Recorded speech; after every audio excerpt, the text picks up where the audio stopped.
Allora 3, 2, 1, un bellissimo applauso a Expo Sport. Oggi con l'inaugurazione della Huawei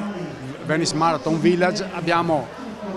iniziato ad avvicinarci a quello che è l'evento clou, che è proprio la Venice Marathon che si svolgerà domenica. Oggi abbiamo aperto un expo con tutte le aziende che sono sponsor di Huawei Venice Marathon, ma non solo, anche altri espositori tecnologicamente avanzati sia dal punto di vista di abbigliamento sportivo, scarpe sportive,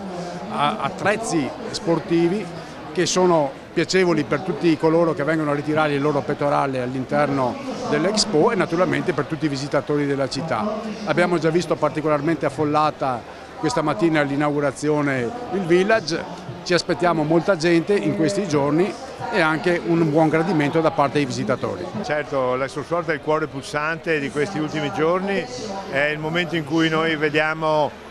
tutte le persone appassionate di questo territorio venire qui, parlare di cose belle, visitare questi stand meravigliosi e tutti i nostri maratoneti li vediamo uno per uno, li vediamo in faccia con le loro emozioni, con il loro entusiasmo. È un momento in cui l'iscrizione che abbiamo ricevuto via internet diventa una persona, una donna e un uomo che sono allenati e che non vedono l'ora di correre, quindi l'Expo Sport è un momento bellissimo perché c'è quel momento di rapporto sociale, umano, di trasportivi e poi è anche un momento di grande promozione per il nostro territorio dove viene valorizzato una grande fiera, dove viene valorizzato anche tutto il movimento sportivo italiano e soprattutto veneto, quindi una parte fondamentale del nostro progetto di Venice Marathon che cresce sempre di più con l'aiuto di tutti e poi c'è spazio sempre anche qui per momenti di grande sensibilità e abbiamo degli eventi all'interno dell'Expo in cui parleremo di cose molto nobili, molto delicate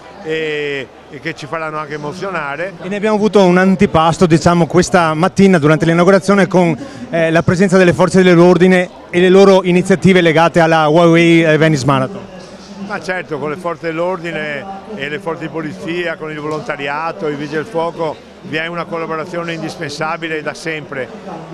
Queste istituzioni così preziose per i cittadini e per il nostro Paese sanno trovare spazio per dare un contributo anche a progetti solidali e benefici e questo è molto bello perché non è il loro compito primario, però con il prestigio che hanno i carabinieri, la polizia di Stato, i vigili del fuoco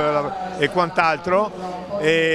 dare un contributo a iniziative solidali è un moltiplicatore formidabile, quindi noi le abbiamo accolte molto volentieri e rafforza ancora di più il rapporto tra noi e le forze dell'ordine e tra la forza dell'ordine e il Paese. In rappresentanza della polizia c'è stata una bella consegna questa mattina.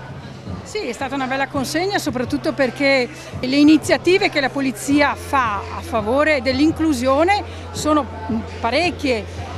Il giorno che corriamo per i ragazzi di Special Olympics correremo anche per i ragazzi terribili, che sono dei ragazzi sempre con disabilità intellettiva e fisica, ma con le carrozzine, per cui la polizia si impegnerà anche a portare tutti questi ragazzi all'arrivo, giusto per dire che non esistono barriere, che tutti possono fare tutto con l'aiuto delle persone. La polizia corre per tutti, anche per la violenza contro le donne.